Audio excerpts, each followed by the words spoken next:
No one in that hall believed him until the Queen spoke his name. My name is Sereth Vel Oren. I am the Queen's younger sister, her household archivist, her unofficial memory. I have spent most of my adult life in the shadow of a woman who is worth every shadow I have ever cast. I have recorded treaties and trade concessions, and the ceremonial death weights of rival ambassadors who drank too much at the wrong banquet and misspoke in 3 languages. I have written down things I was not supposed to have heard, and things I was expressly asked to forget. I have a very good memory. I do not forget anything. I am going to tell you what happened at Vorketh Palace on the 42nd day of the Accord. In the mountain courtyard called the Hall of Open Sky. I am going to tell it exactly as it happened, because the version that has been circulating in certain diplomatic circles is wrong in every particular that matters. Someone with an agenda has been doing the rounding and the smoothing, and I do not tolerate rounding and smoothing when it touches my sister's name. From the beginning. My sister's name is Tharsalon Velaron. She is the Queen Regnant of the Vorketh Mountain Territories, a title that sounds ancient and ceremonial, and is, in practice, a position of exhausting, thankless administrative weight. She governs 11 allied territories across 3 mountain chains. She chairs the Accord Recess that convenes every 3 years to renegotiate passage rights and tributary percentages, and she does it all while managing a court that has never once, in the 30 years since our parents died, stopped testing her authority. She has pale rose-gold skin, not the ivory of the coast blood nobles, not the grey-brown of the lower plains, but the warm, tawny rose of the high mountain clans, which the court has spent 30 years trying to use against her. She has silver-streaked black hair that she wears coiled at the back of her head during court sessions and loose at night, and she thinks no one is watching. She has amber eyes, deep, still amber, the colour of old resin with something moving behind it. She is 41 years old. She has governed since she was 11. She has never once governed badly. I need you to understand this about her. She is the most careful person I have ever known. Not cautious, there is a difference. A cautious person avoids the thing that might go wrong. Careful person makes sure the thing that needs to be done is done correctly, regardless of whether it might go wrong. My sister has never, in 30 years of governance, refused to do something that needed doing because it was difficult or uncertain. She has simply done it correctly. She has made enemies because of this. The court has a long memory for the moments when she was right and they were wrong, and long memories of being wrong do not tend to produce gratitude. The court, nonetheless, has always believed it could do better. The 42nd day of the Accord Recess was supposed to be a formality. The recess works in phases. The first 6 weeks are the working sessions, territory delegates in a closed chamber, grinding through rate schedules and passage concessions with the patience of people who know they will be here another 3 years regardless. The last week is the ceremonial phase. Public gallery open, the agreed-upon terms read aloud, the signatory ceremony in the Hall of Open Sky, and then 3 days of banquets before everyone goes home. The 42nd day was the opening day of the ceremonial phase. It should have been a formality. What it became was the most important day I have ever had the privilege to record. I should tell you about Torveth Crane before I tell you about that day, because without him, the rest of it makes no sense. I am not entirely certain how he ended up assigned to the Accord Recess support staff. The recess draws auxiliary workers from half a dozen territories, clerks, cart drivers, kitchen staff, infrastructure crew, and the coordination of their deployment falls to our logistics office, which is competent but not meticulous about provenance. Torveth Crane arrived on the 2nd day of the working sessions, listed on the manifest as General Facilities Maintenance, assigned to the outer courtyard and the access corridors that connect the delegations quarters to the main hall. He was human, the only human on the manifest. He was 42 years old, built like a man who had done physical work all his life, broad-shouldered, not tall, the economy of movement that comes from spending years in confined spaces where you learn not to knock things over. He had dark hair going grey at the temples, a jaw that looked like it had been hit more than once, and had simply noted the fact and moved on. And the kind of stillness in the face that either means nothing is happening inside, or a great deal is happening, and none of it is available for public comment. I noticed him on the 4th day, which is unusual. I am, as I said, the Queen's household archivist. I notice things for a living. The fact that it took me 4 days to register him suggests he had cultivated a particular quality of not being noticed, which is different from being invisible and requires considerably more effort. What I noticed was this. The delegation's quarters corridor had 3 lights that had been flickering since the first day of the recess, a minor annoyance that had been on maintenance log since before the delegations arrived. On the morning of the 4th day, I walked that corridor and the lights were steady. I looked at the maintenance log. The entry read, Corridor lighting, Section C, replaced 3 control relays, reseated junction blocks tested under load, all 440, T crane. 4:40 in the morning. I checked the next 3 entries on the log. All crane, all completed between midnight and dawn. I thought, either this man doesn't sleep, or he's very particular about not working while people are watching. I put a note in my own log and forgot about him until the 18th day, when the thing with Lord Veth Auras happened. Lord Davon Veth Auras was the senior delegate from the southern territories of Corsalan, which is a region I have described elsewhere as a coastline with political ambitions and no coastline manners. He had been a delegate to 3 previous recesses and had spent all 3 of them attempting to renegotiate his territory's tributary rate upward, meaning he wanted more from the other territories and was willing to stall every other line item until they agreed. He was successful at this approximately 30% of the time, which he considered a strong average, and everyone else considered a profound waste of their collective lives. He was also, incidentally, one of the court faction that had spent the past several years cultivating the position that my sister lacked the necessary gravitas to chair the recess. The word gravitas in this context meant she did not agree with us as often as we would prefer. My sister had a great deal of gravitas. What she lacked was patience for Veth Auras specifically. She managed by being exquisitely polite to him at all times, which he found infuriating. On the 18th day, Lord Veth Auras' private correspondence chest went missing. He discovered this at mid-morning, and by midday had filed a formal protest with the recess Security Office, the Household Security Office, and 2 separate written grievances to Sister's personal secretary. The grievances stated that the chest's contents included documents of territorial sensitivity and that the theft, he called it a theft, was an act of deliberate sabotage by parties who wished to undermine the Corsalan delegation's negotiating position. Palace Security Office began interviewing staff. I watched this from the gallery above the main corridor and thought, the chest is somewhere obvious, and Veth Auras is amplifying, because amplifying is what he does. The chest was found at 4 in the afternoon. It was in the secondary storeroom off the delegation's corridor, the room where cleaning supplies were kept, sitting in plain sight on a shelf next to a stack of fresh linens. The security officer who found it brought it directly to Veth Auras and told him the contents appeared undisturbed. Veth Auras' first response was to demand to know who had moved it there.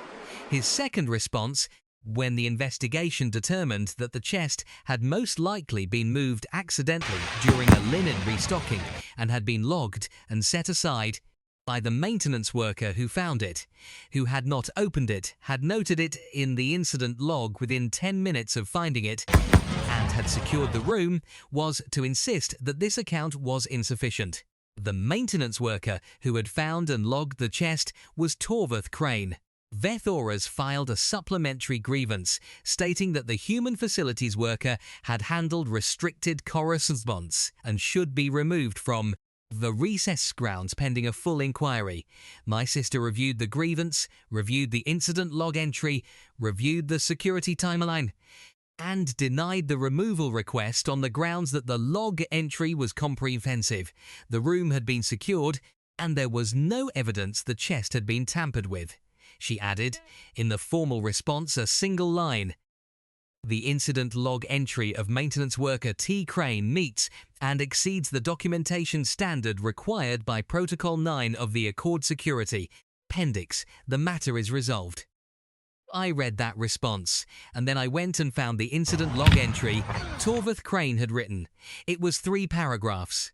It identified the chest by its sigil, documented the exact shelf position, confirmed the lock was engaged, noted the absence of disturbance, listed the time of discovery, the time of securing, and the time of notification to the security office. It cited Protocol 9 of the Accord Security Appendix by name and subsection.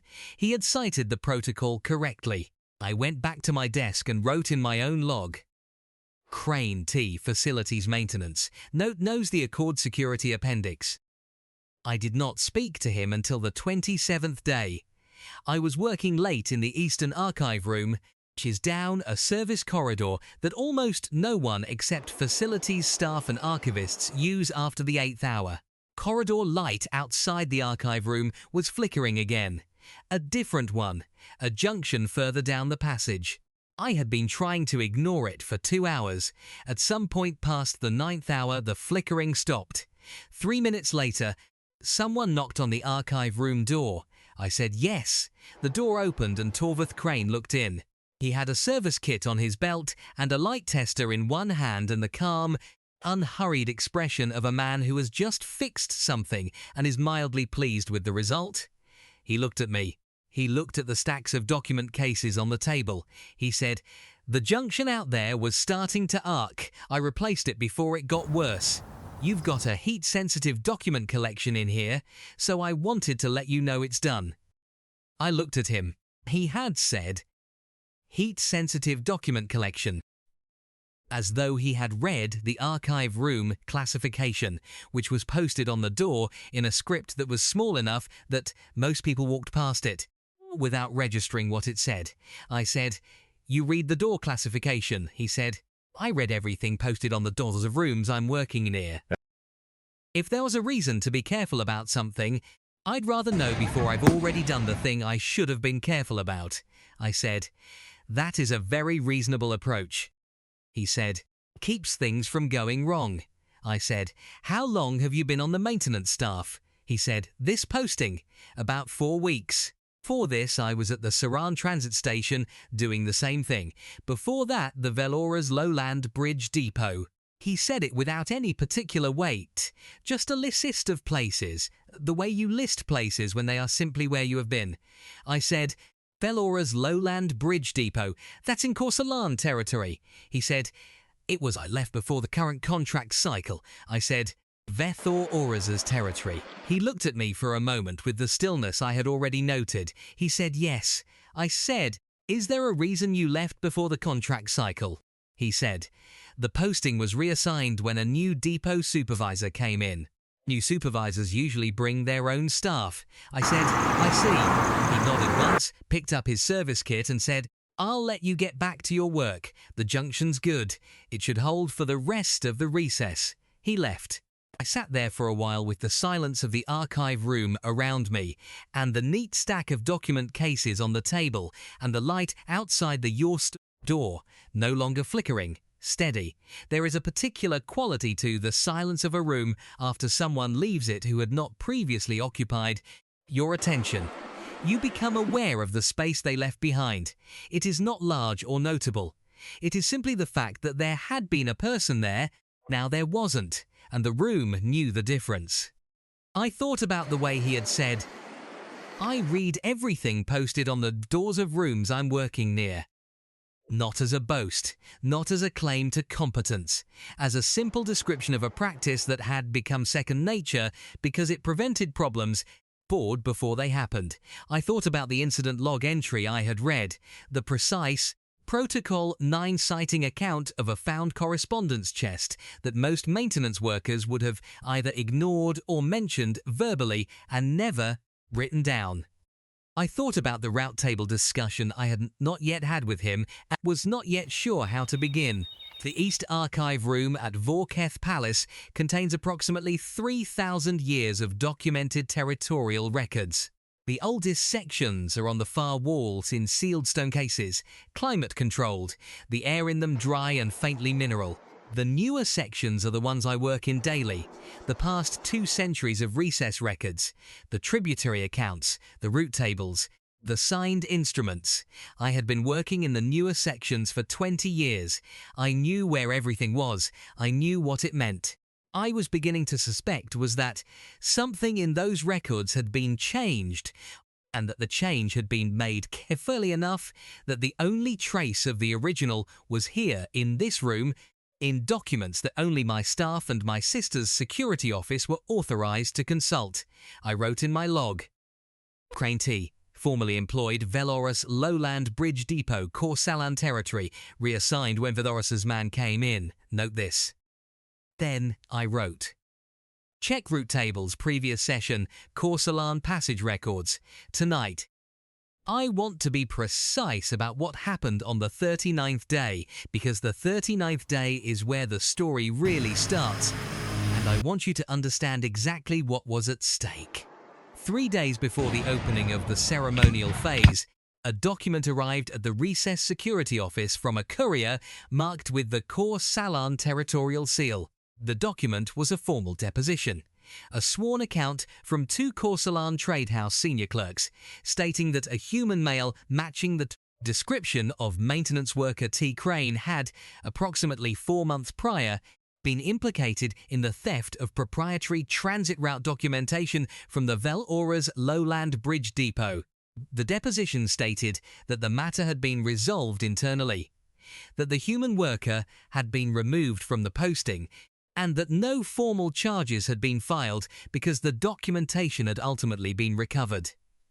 It further stated that, given the presence of this individual at the Accord recess, the Corsalan delegation felt obligated to make the relevant parties aware.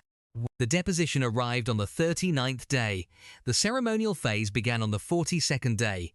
The timing was not an accident. I read the deposition when it was formally presented to my sister's security office, because my sister's security office sends me everything that comes in during a recess. She had asked me to watch for procedural irregularities. It was a procedural irregularity. I twice, then I took it to my desk and read it a 3rd time. The deposition was signed and sealed correctly. The 2 clerks who had signed it were real people. I checked the Corsalan Trade House registry in the hour. The Velorus Lowland Bridge Depot was a real posting. The timeline was plausible. Everything about it was plausible. That was what bothered me. I have been an archivist for 20 years. I have read thousands of depositions, grievances, formal accusations, and sworn accounts. The ones that are genuine tend to have a particular texture. They have gaps and inconsistencies, because real events have gaps and inconsistencies, because people who are telling the truth don't always remember every detail in the same order, and sometimes they contradict themselves on minor points, because that's what memory does. The ones that are manufactured tend to be very clean. Every detail in the right place, no contradictions, smooth as a painted wall. This deposition was smooth as a painted wall. There was something else that bothered me. Something I could not have articulated immediately, but that crystallized as I read it the 4th time. The document used the word implicated rather than charged, or found, or confirmed. It said the human worker had been implicated in the theft and that the matter had been resolved internally. Not we found him guilty, not he admitted to it. Implicated, resolved internally. Implicated means there was a reason to point at someone. Does not mean the person pointed at did the thing. Resolved internally means no formal process, no external review, no record that could be contested. It was, when you read it carefully, a document that said, pointed at someone and then made it go away before anyone could look at the pointing too closely. But I could not. On the basis of texture and word choice alone, take it to my sister and say, this is false. I needed something more than my instinct about the way a document felt. I went to find Torvith Crane. He was in the courtyard storage corridor replacing a load-bearing bracket on a shelving unit. He was on his knees when I came around the corner, working with a torque driver, and he looked up when he heard my footsteps and then stood without hurry and set the tool on the shelf behind him. I said, I need you to tell me about the Velora's Lowland Bridge Depot. He looked at me. His expression did not change. I said, there's a deposition. It came in this morning. I'm not going to tell you it's true until I know whether it is. I'm also not going to tell you it's false until I know whether it is. I'm going to ask you what happened. I'm going to need you to tell me everything. He was quiet for a moment. Then he said, who sent the deposition? I said, Corsalan. 2 trade house clerks. Signed and sealed. It says you were implicated in the theft of transit route documentation. He was quiet for a longer moment. He looked at the wall. Then he looked back at me. He said, I didn't steal anything. I said, I know that's what you would say regardless. I need to know is what actually happened. He said it's out 6 months ago, the depot supervisor, the new one, the one Vethora's brought in, came to me and said there was a problem with the route documentation filing system. He said some records had been misclassified and he needed someone to go through the physical archive and pull the misfiled items and resort them. He said it was a routine administrative task. He said he needed it done quietly, off the regular schedule, because the misfiling was embarrassing for the office and he didn't want to make it a formal logged operation. I said, and you did it? He said, I did it. 3 evenings over 1 week. I went into the archive, I pulled what he said was misfiled, I sorted it and handed it back to him. I went home. A month later, he called me in and told me the posting was being restructured and my contract was being ended early. He was very civil about it. No accusations, no formal process. Just, the posting is restructuring, here's your settlement. Here's a letter of completion. He stopped. I said, and then he said nothing until this morning, apparently. I said, the documentation you were sorting, did you see what it was? He said, route tables, passage coordinates, standard transit infrastructure records, nothing marked restricted. I said, would you have recognized restricted markings? He said, without any particular emphasis, I know the Accord classification system, yes. I looked at him for a moment. I said, someone set you up to handle the documents so that if they were later reported missing, there would be a human worker with no territorial standing who had touched them and could be pointed at. He said, that's what I think happened. I didn't have any way to prove it. I said, do you still have the letter of completion the supervisor gave you? He said, yes. I said, I need it. I need it today. He nodded. He went to the locker room at the end of the corridor and came back 7 minutes later with a folded document that was creased from being carried in a bag for 6 months. I took it, opened it, read it. It was signed by the depot supervisor. It confirmed the completion of his contract and the terms of his settlement. Dated exactly 3 weeks after he had finished the archive resort. 3 weeks, not the day after, not the next week. 3 weeks, I said. He waited 3 weeks before ending your contract. Crane said, yes. I said, that's how long it took them to move the documents. They waited until the documents were gone before they cut you loose, so the timeline would put you adjacent to the missing records without being obviously planted. He said nothing. I said, this is very carefully done. He said, I'm aware. I looked at him. He was standing in the corridor outside the storage room with his torque driver on the shelf behind him and the creased letter of completion now in my hand, and he had the expression of a man who has known for 6 months that this was coming and had spent 6 months deciding that there was nothing to do about it except keep working. I said, why did you take this posting? You must have known Vethora's would see your name on the manifest. He said the logistics office didn't check the overlap. I didn't point it out because I needed the work, and I thought if I stayed out of sight and did the job, nobody would look too closely. He paused. He said, I was wrong about that apparently. I said, you weren't wrong. If you'd stayed out of sight for 3 more days, it might have worked. The timing of this deposition is not an accident. They sent it on the 39th day because the ceremonial phase opens on the 42nd and they want you removed before the signing. He said, "Why does it matter whether I'm here for the signing?" I said, "I don't know yet." That was not entirely honest. I had a theory, but I needed another day to test it, and I did not want to tell him a theory that might be wrong. I said, "Don't discuss this with anyone. Come to the East Archive room at the 7th hour tonight." He said, "All right." I left him standing in the corridor. I walked back to the East Archive room and I sat down at my desk and I looked at the letter of completion in my hands. It was a standard form, the kind of departure document that any employer issues to a worker at the end of a contract. It had the depot supervisor's name, the dates, the settlement terms. It was written in the formal administrative language of Corsalan territorial employment protocols. Language I recognized because I had catalogued enough Corsalan documents to know its particular cadences. The settlement terms were generous. Not extraordinary, not extravagant, but noticeably generous for an early contract termination during a restructuring, the kind of generosity that says, "We want this to end cleanly and quietly, and the way to ensure that is to give you something worth keeping quiet for." He had kept it. Not because he was bought. He had, as far as I could determine, simply left and found other work. But he had kept the letter in a bag for 6 months because he understood that a document is a document, and documents have uses, and the day might come when the use presented itself. I thought, this is the habit of someone who has spent a long time operating in environments where the official record is the only thing that stands between you, someone's version of events that erases yours. I also thought he knew.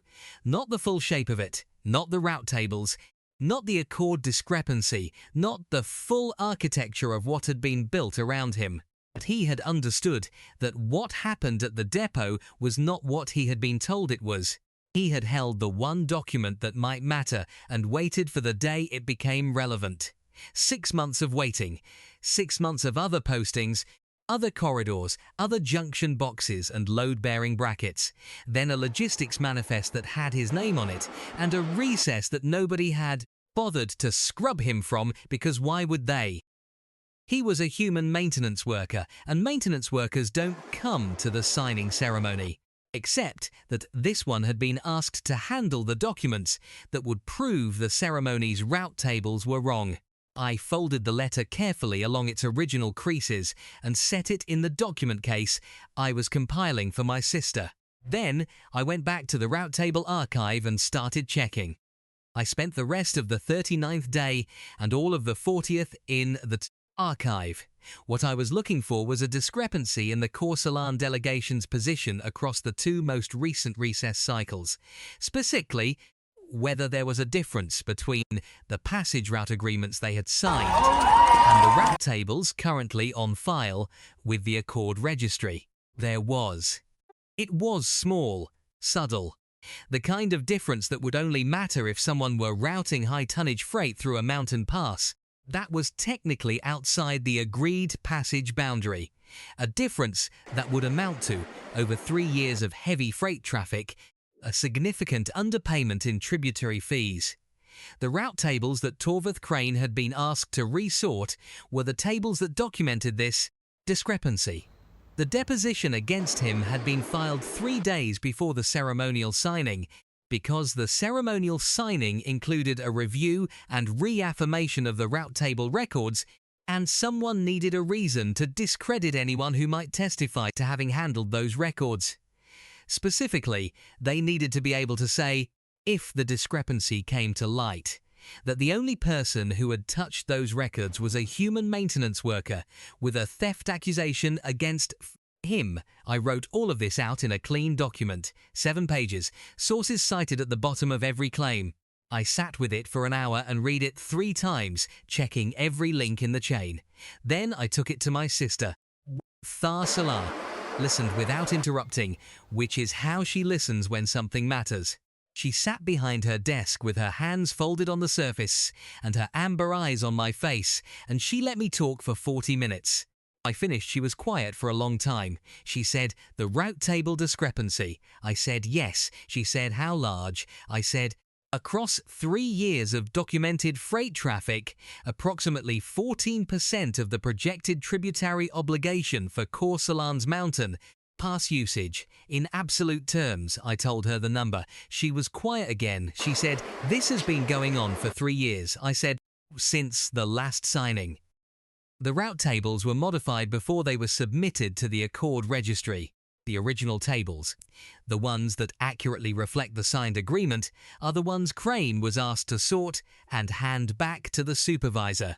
If they're gone, the only copy showing the discrepancy is in our archive, and our copy can be contested. She said, "Can it?" I said, "Can be argued that our archived copy and the registry copy diverged at some point due to administrative error. It's not provable without the original signed route tables from the last session, which are missing." She said, "Where are they?" I said, "I don't know. I think they destroyed them." She said, "Who else knows about this?" I said, "No one except Crane. He didn't know what he was sorting." She looked at me for a long moment. She said, "You believe him?" I said, "Yes." She said, "Why?" I said, "Because the deposition is too clean. Because the timing is exact. Because someone who actually stole documents doesn't cite the Accord security appendix correctly in their incident log." I paused. "And because I've been watching him for 6 weeks, and he does the work that needs doing at 4 in the morning so he doesn't inconvenience anyone. And he reads the door classifications before he works near sensitive materials. And he kept a 6-month-old letter of completion in a bag because he understood it might matter someday. That's not the behavior of someone who takes things that don't belong to him." She looked at me for another long moment. Then she said, "Do you need from me?" I said, "I need you to let me go through the full route table archive tonight. I need you to not remove Crane from the grounds before the 42nd day." She said, "The security office will be expecting me to act on the deposition." I said, "Acknowledge receipt. Say the matter is under review. You have 2 days." "Please have 2 days." She looked at me. She said, "Serath, are you certain about this?" I said, "I'm certain about the discrepancy. I'm certain about the timeline. I'm not certain the 42nd day is going to be easy." She said, "It never is." I was in the East Archive room until the 3rd hour of the morning on the 40th day and the 4th hour of the morning on the 41st. Archive work at this scale is not dramatic. You pull document cases, you find the right section, you read carefully, and you compare, and you take notes, and you go back and read again, because the first time you read something you see the shape of it, and the second time you see the details, and the third time you see what should be there and isn't. The archive room at Vorketh Palace is kept at a constant cool temperature for the document's sake. By the 3rd hour of the morning on the 40th day, I was working in my coat. What I found was this: the route tables for the current recess, the ones submitted by the Corsalan delegation to the Accord registry at the start of the working sessions, did not match the route tables in our pre-session archive. Our pre-session archive, the copy compiled from the previous session's signed records, showed the original agreed boundary. The registry copy showed the adjusted boundary. The adjustment was precisely the adjustment that had been in place for 3 years. The modification had been inserted into the registry submission at some point between the end of the previous session and the start of the current. 1. It was subtle, 3 coordinate values in the northern pass margin, adjusted by a margin that would only matter if someone were routing heavy freight along that margin on a regular basis. On a single transit, the difference was negligible. Across 3 years of documented Corsalan freight traffic, it was the number I had calculated and brought to my sister. I had our pre-session archive copy. I had Crane's letter of completion proving he had been asked to handle the original tables. I had the depositions timeline, which I could demonstrate was constructed to discredit him in advance. It was not a complete chain. The original signed tables were still missing. What I had was enough to make the discrepancy undeniable if it was presented in the right set with the right documentation. The right setting was the Hall of Open Sky on the 42nd day at the ceremonial signing. I brought everything I had to my sister on the morning of the 42nd day, 2 hours before the opening of the ceremony. She read all of it. She was quiet for a long time. Then she said, "You're going to need him in the hall." I said, "Yes." She said, "Vethoras will object to his presence." I said, "I know." She said, "And if Vethoras' people are in the gallery?" I said, "I know." She looked at me. She said, "All right." She said it the way she says things when she has decided, which is quietly and without inflection, which is more final than shouting.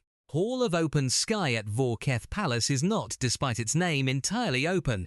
It has walls on 3 sides, dressed mountain granite, very old, the kind of stone that absorbs sound and returns it slightly darker. The 4th side opens onto a terrace above the mountain pass, and in good weather the great doors are folded back, and the hall breathes the cold, clean air of altitude. The 42nd day was good weather. There were perhaps 200 people in the hall and gallery by the time the ceremony opened. Delegates, household staff, attached personnel, diplomatic observers from the outer territories who were permitted to attend the ceremonial phase. The signing platform was at the front, near the open terrace. My sister's chair, not a throne, the recess chair, plain dark wood, very old, was centered behind the long table where the accord documents were laid out. I have attended every ceremonial signing session since I was 19 years old. I have watched my sister chair 8 of them. Each one has its own particular atmosphere, a different combination of unresolved tensions and anticipated relief, and the particular collective anxiety of people who've been living in the same building together for 6 weeks and are now very close to going home. The atmosphere on the 42nd day was heavier than usual. The deposition was not public, but these things become known. People who had been watching the security office traffic knew something had come in on the 39th day. People who knew people in the Corsalan delegation had heard something about a human worker and a theft accusation. The hall had the quality of a room in which rumours had been circulating for 3 days and had not yet resolved into fact. Lord Vethoras was in the front row of the delegate section, which was his right as the Corsalan senior delegate. He had 2 of his people with him. He had the expression of a man who had sent a tidy deposition 3 days ago and was expecting a tidy outcome. Torvath Crane was standing near the back of the hall, against the wall beside the access corridor, in his facilities uniform. I had told him to be there and to stay there unless I called him forward. He was doing exactly that. He was standing with the stillness I had noted in the first week, hands at his sides, watching the ceremony with the expression of a man observing something that has nothing to do with him. He did not look toward Vethoras. He did not look toward the delegate section at all. He looked at the open terrace and the sky beyond it, which was the pale grey blue of high mountain mornings, very clean, the kind of sky that makes distances look closer than they are. I was at the archive desk to my sister's left, where I always sit during ceremonial sessions. I had 7 pages of documentation on the desk in front of me, and the original letter of completion in the document case beside it, and the corrected route table figures copied out in my clearest hand, in case anyone needed to check them against what was in the accord documents on the signing table. I had done everything I could do. Everything that happened now was my sister's. The ceremony opened. Sisters read the predominant accords, which is her role as chair, a slow, formal enumeration of the agreed terms, the signatory dates, territory acknowledgements. She read them the way she reads everything, precisely, without theatre. 11 territories, 6 principal accords, 4 supplementary route agreements, each one with the specific tables attached. The route agreements. When she reached the 4th supplementary route agreement, the Corsalan Mountain Pass passage tables, she stopped. Not a long stop. 3 seconds, perhaps 4. Just long enough that the hall, which had been producing the polite ambient sounds of a large room full of people maintaining ceremonial attention, went slightly quieter. She said, "The Corsalan Mountain Pass passage tables, submitted to the Accord Registry at the opening of the current session." She paused, she said, and the Vorketh pre-session archive record of those tables, as compiled from the signed instruments of the previous session. She looked up from the document in front of her. She looked at Lord Vethoras. She said, "There is a discrepancy." The hall did not go silent immediately. It went through a sequence. The ambient sounds continued for a moment, then snagged, then dropped, and the silence arrived like water finding its level. 200 people, some of them moving, all of them not moving. Lord Vethoras said, "Madam Chair, I am not certain that is the appropriate venue for." My sister said it is the appropriate venue. The route tables are a component of this accord, and a discrepancy in the tables is a matter for the signing session. She held up both documents, the registry submission, the archive record, and said, "I am going to ask the Accord Observer to examine both documents and confirm the discrepancy." The Accord Observer was a woman named Velthoran from the Outer Territories, whose role was precisely what the atoll suggested. An independent witness to their Marie, the formal standing to halt proceedings if a procedural irregularity was identified. She came forward and took both documents and stood there for several minutes, reading. The hall waited. She looked up. She said, "There is a discrepancy. The boundary coordinates in the registry submission differ from those in the archive record at 3 points. Difference affects the northern pass margin." Lord Vethoras said, "Administrative variance. These things happen over the course of a session transfer." My sister said, "A variance of this magnitude in pass boundary coordinates is not standard administrative variance. This is a material difference. Origin of the discrepancy needs to be established before this accord can be signed." Vethoras said, "Madam Chair, must protest the implication." My sister said, "I have not implied anything. I have identified a discrepancy and stated that it needs to be resolved. That is my obligation as chair." Vethoras looked at her. He had the look of a man recalculating. He said, "The Corsellan delegation rejects the characterization of this as a material discrepancy. The archive records maintained by the Vorketh household are a secondary source. The primary record is the registry submission." My sister said, "Vorketh archive records are compiled from the signed instruments of each session. They are not a secondary source. They are the source of record for this household's obligations and rights and under the accord." Vethoras said, out the original signed instruments from the previous session to corroborate, the archive record cannot be verified." There was a pause in the hall. A real pause, the kind that has weight. My sister said, "There is a person in this hall who handled the original instruments of the previous session during a records transfer at the Vel Auras Lowland Bridge depot approximately 6 months ago." Vethoras went very still. My sister said, "I would like that person to come forward." I called across the hall, "Crane." The hall turned. 200 people, all of them at once, looking toward the back wall where a human maintenance worker in a facilities uniform was standing very still with his hands at his sides. He walked forward. I want to tell you what that walk looked like, because I think it matters. He walked the way he moved everywhere else. Economically without South Theatre, the unhurried patience of someone who knows exactly where he is going. He did not hurry. He did not hesitate. He did not look at the delegate section or the gallery or the 200 people watching him move from the back of a mountain granite hall toward the signing table where the Queen Regnant of the Vorketh territories was waiting. He looked ahead. He looked at her. The hall was very quiet. His boots on the granite floor were the loudest sound in the room, a steady, even tread, the sound of someone who had walked a great many corridors in their life, and had learned to walk them without apology. I watched Lord Vethoras watch him come.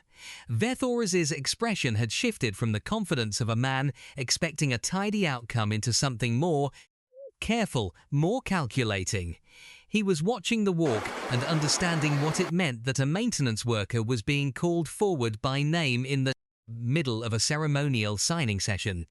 He reached the front of the hall and stopped at the respectful distance that protocol requires from the signing table, and he looked at my sister and he waited. My sister said, "Your name." He said, "Torveth Crane." She said, "You were employed at the Velora's Lowland Bridge Depot in Corsalan territory until approximately 6 months ago." He said, "Yes." She said, "During that posting, you were asked to handle a set of route documentation in the physical archive." He said, "Yes." She said, "Describe what you were asked to do." He described it. He described it the same way he had described it to me, without ornament, in sequence, the specificity of someone who has thought about it many times. The resort, the 3 evenings, the supervisor's instructions, the route tables he had touched. He said, "The tables I handled were passage coordinate records for the Northern Mountain Pass margin. They matched the boundary coordinates in what I'm told is the Vorketh archive record." He paused. "They did not match the coordinates I have seen in the registry submission copy." The hall was not silent anymore, making the sounds a large room makes when it has absorbed something and is in the process of deciding what to do with it. Not loud, not sharp, alive with something moving through it. Vethora said, "This individual has a documented theft accusation against him. His testimony is compromised." My sister said, "You are referring to the deposition filed by 2 Corsalan trade house clerks on the 39th day of this recess." Vethora said, "I am." My sister said, "A deposition that was filed 3 days before the ceremonial signing, concerning an event that allegedly took place 6 months ago from an individual who was subsequently removed from employment at a facility in your territory and who arrived at this recess on a logistics manifest that your delegation had access to." She said it quietly, not accusingly, as a recitation of facts.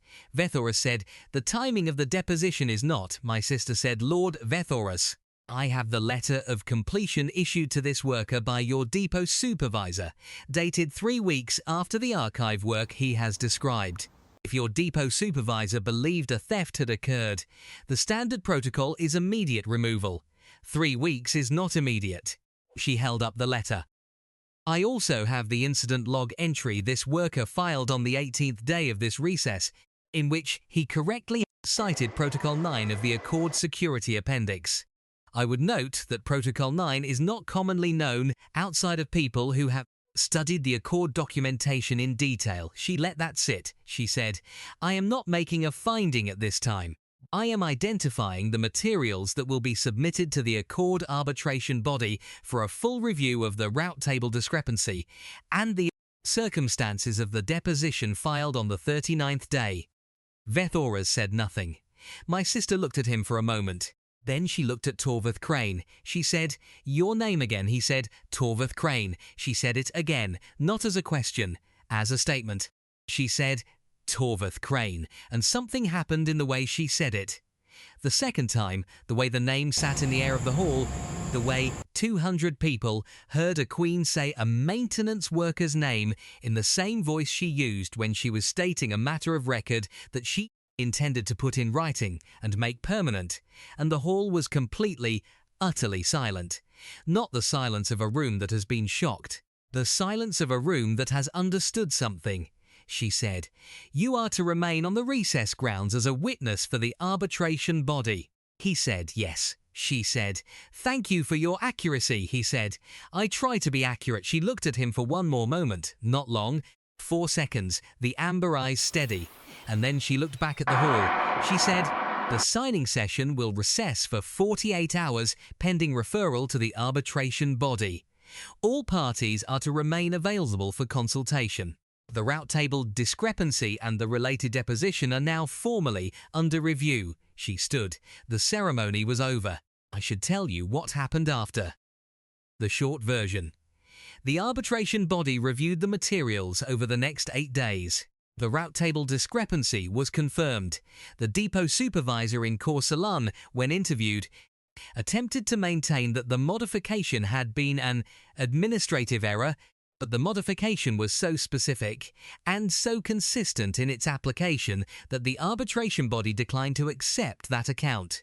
Lord Vethoras' delegation was formally assessed for the outstanding tributary shortfall, the full 3 years of underpayment, with interest. The deposition against Torvald Crane was reviewed and determined to be insufficient as grounds for an accusation, given the documentation timeline and the absence of any verified evidence of misconduct. It was removed from the security record. Veth Auras left the recess grounds before the arbitration findings were formally announced. He sent a written statement instead. The statement, as far as I could determine, contained nothing worth recording. Torvald Crane remained on the grounds for the 8 days of arbitration and gave a deposition to the arbitration body that my sister later told me was, in the observer's words, the most precisely documented account of events I have received in 20 years of Accord arbitration work. I was not surprised. What I was, those 8 days, was quietly and unexpectedly moved by a thing I had not anticipated. The way Crane conducted himself during the arbitration process. The observers interviewed him twice. He arrived on time for both sessions. He brought his own documentation, not the materials I had compiled, but notes in his own hand, organized by date, that corroborated his account at every point where corroboration was possible. He answered the questions asked, and did not elaborate beyond the question. He did not characterize Veth Auras or the depot supervisor with any more heat than the facts required.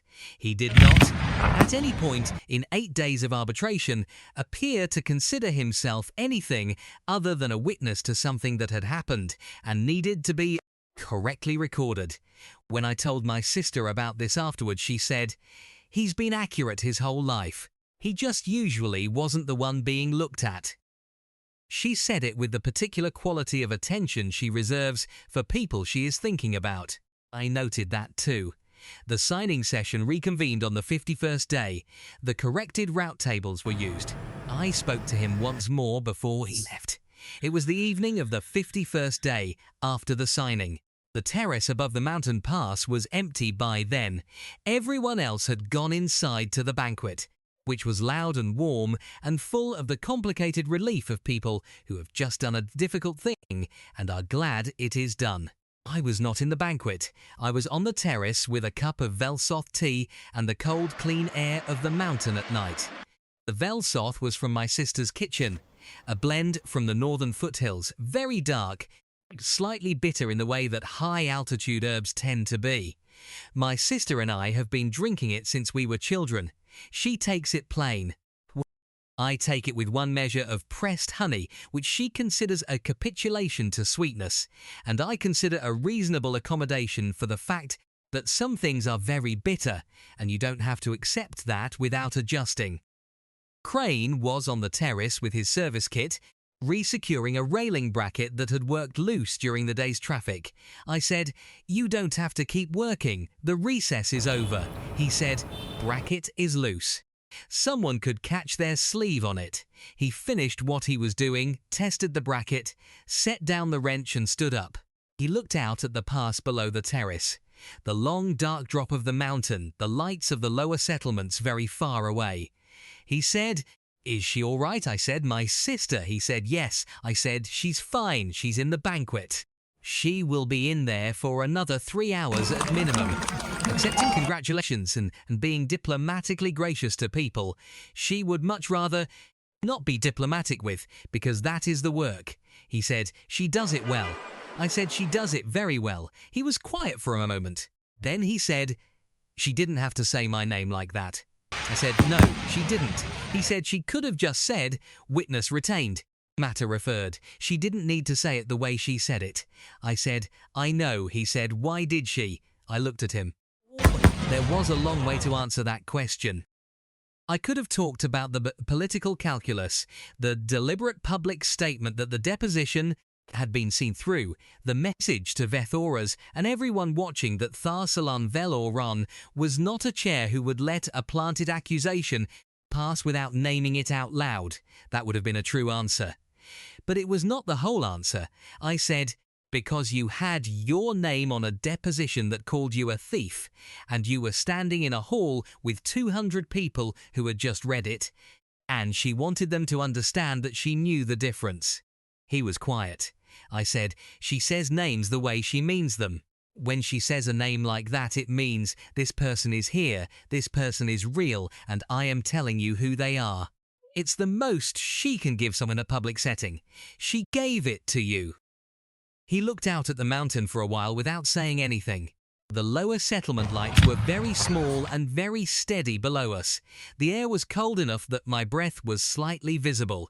He said, I fixed things in this building for 6 weeks. That's all I was trying to do. I said, I know. He said, I didn't come here to. I wasn't trying to be part of anything. I said, I know. But you were accurate when it mattered, and you kept the documentation, and you told the truth in a hall full of people who had been told a different truth, and that turned out to be part of something whether you intended it to be or not. I paused. That's how most things that matter tend to work. You do the ordinary thing carefully enough and for long enough, and then the day comes when the ordinary thing is exactly what was needed. Quiet for a long time. He said, she's lucky to have you. Then he went inside. I stood on the terrace for a while with the Velsoth tea and the night air and the dark of the mountain pass below me. The banquet was audible through the walls, muffled warmth, muffled voices, the sound of a recess successfully concluded. I thought about a man who fixes things at 4 in the morning, who reads door classifications before he works near sensitive materials, keeps a 6-month-old letter of completion in a bag because he understands that accurate records matter, who stood in a hall full of people who had been told he was a thief, and held the stillness I had first noticed in the second week, and said, I try to be accurate. I thought about my sister saying his name, the way she said it. Torvath Crane. In the hall the second time, with the hall in silence and 200 people listening. Not as an accusation resolved, not as a case closed, as a name given back to someone it had been taken from. I wrote in my log that evening, Crane T. Torvath Crane set the record right, note remembered. I am the Queen's archivist. I do not forget anything. End.